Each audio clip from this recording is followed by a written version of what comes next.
Welcome to the ACT Basic Prep course. This is the Math section, Part 3, Geometry. Before we get started, here are some good things to know about the Geometry section of the ACT. Pictures are drawn to scale. Therefore, you can use answers that are inaccurate to eliminate answer choices, along with partial and off-the-wall answers. If there isn't a diagram or a picture for a question, try to draw one to scale. Some good approximations to know so you don't have to waste time to put them into the calculator are the square root of 2, which is about 1.4, the square root of 3, which is about 1.7, and it's good to know that pi is equal to about 3 point something something something and some change. In this geometry review, I'll ask you some quick questions about angles and lines, triangles, four-sided figures, and circles. If you know these things, that's great, and if not, to the blog you go. Angles and lines. If you look at angle A, angle D, angle B, angle C, that are on that first line, line AB, you can realize that there are certain relationships between those angles, such as supplementary angles, complementary angles. I hope these things are jogging your memory. C and D, the same way. I don't want to go into detail, but remember, there's lots of practice on the blog. If you know these things, great, but if not, make sure you practice. Triangles. They'll test your knowledge of right triangles, isosceles triangles, equilateral triangles, along with right triangles. And a great principle they'll test is called the Pythagorean theorem. Hypotenuse. Hopefully these things are ringing a bell.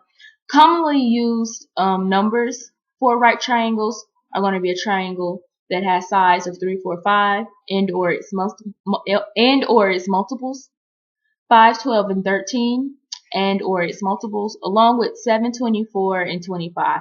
Although 7, 24, 25 is not as common as the other two sides. Now, certain secrets about the Pythagorean theorem, just good to know, you never know how it might help you, is that the hypotenuse has to be the longest side or opposite to the right angle. Also, the Pythagorean theorem only applies to right triangles. And of course, there's practice on the blog along with videos in this channel to aid you in your practice. Aid you in your practice of the ACT. Other things that they'll test you on: the 30, 60, 90 angle, the isosceles right triangle, the area of a triangle, which is 1/2 base times height. And remember, sometimes the height is outside the triangle. And be careful when finding the height of a non-right triangle. Just because you know the sides doesn't mean you know the height. And what's a similar triangle? If these things sound foreign, make sure you review. And don't be fooled. It's impossible for the third side of a triangle to be longer than the total of the other two sides. Nor can the third side of a triangle be shorter than the difference between the other two sides.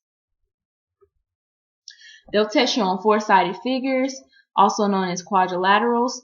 Remember that the interior angles add up to 360.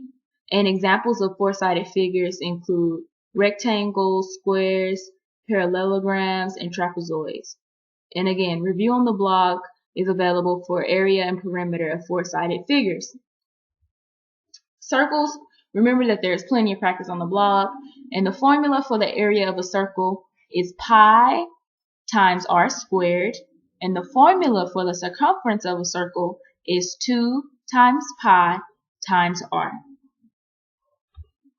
Now, if you want to improve your geometry, remember you can plug in for variables on the geometry, just like the algebra.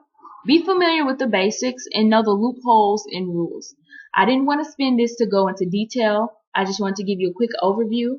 And remember that there are practice problems on the blog. Great, guys. I'll see you in the next section. Oh, I won't see you in the next section. Other things they'll test you in geometry are things such as graphing inequalities, Remember on the number line? Do you know how to graph inequalities? If not, practice.